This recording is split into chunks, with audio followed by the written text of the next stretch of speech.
Tercer apartado tiene que ver con el de la metodología que se va a emplear para la realización de la investigación. Allí vamos a dar respuesta a la pregunta sobre cómo se va a hacer la investigación. Podemos colocar algunos capítulos que podrían ampliarse, podrían recortarse de acuerdo a las necesidades de lo que estamos investigando. El primer capítulo es sobre el tipo o nivel de investigación. Tenemos que informarle al lector si nuestra investigación es documental, es de campo, es experimental, y su nivel de profundidad, si es un nivel exploratorio, si es un nivel descriptivo, si es un nivel explicativo de comprobación de hipótesis de carácter explicativo. Un segundo capítulo tiene que ver con las unidades de análisis, o algunos autores llaman a este capítulo población y muestra. Por supuesto, aquí debemos advertir que cuando se trata de investigaciones de carácter cualitativo, en los cuales es irrelevante la generalización de resultados a poblaciones a partir de estudios de muestras, pues se habla simplemente de selección de informantes. Recordemos que independientemente de que la investigación sea de carácter cualitativo, sin ánimo de generalización, sino de profundización de análisis de casos, o de carácter extensivo con la pretensión de generalizar a grandes poblaciones, en ambos casos siempre es necesaria la elaboración del proyecto de investigación.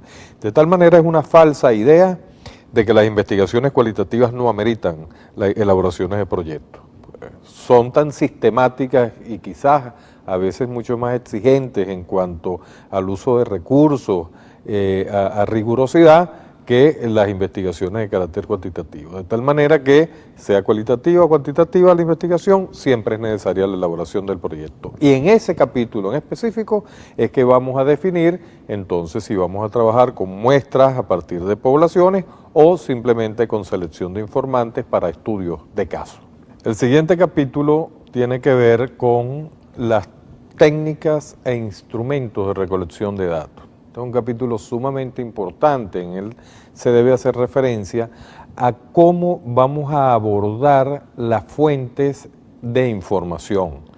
Las técnicas tienen que ver, por ejemplo, la técnica de observación es una de ellas, la técnica de encuesta, si la vamos a utilizar, la técnica de la entrevista. Es decir, son procedimientos más o menos estandarizados, sobre los cuales hay profusa literatura, para abordar la fuente de información. Los instrumentos de recolección de datos tienen que ver con dispositivos ya de base material, donde vamos a registrar los datos que vamos a obtener a través de las técnicas utilizadas. Un ejemplo de instrumento puede ser el cuestionario, un ejemplo de instrumento puede ser la grabadora, las escalas, de tal manera que podríamos definirlos en términos muy generales como aquellos dispositivos de base material que me sirven para registrar los datos y hacer que permanezcan en el tiempo. No puedo confiar en la memoria, puedo observar con detenimiento situaciones, pero a lo mejor si no las transcribo en un diario de campo, a los 2 o 3 días puedo, por efectos del olvido, por efectos de la curva de memoria, tergiversar información, omitir información, porque la mente humana no está en capacidad de retener por largo tiempo datos minuciosos producto de observación. Por eso se utilizan instrumentos. Estos hay que diseñarlos, hay ciertas pautas para garantizar su validez y confiabilidad, y eso va a garantizar que sean creíbles los datos que vamos a aportar al final de la investigación. El siguiente capítulo y último capítulo para cerrar este apartado sobre la metodología es el que tiene que ver con las técnicas de procesamiento de datos. Debemos informarle al lector cómo vamos a procesar esa información que vamos a recoger a través de las técnicas e instrumentos que vamos a utilizar. Las técnicas podemos hacer referencia a técnicas de carácter estadístico, técnicas descriptivas o técnicas inferenciales, o técnicas de análisis más cualitativos como análisis del discurso, como análisis de imágenes. Es decir, aquello que sea lo más útil para analizar el dato recogido y convertirlo en información.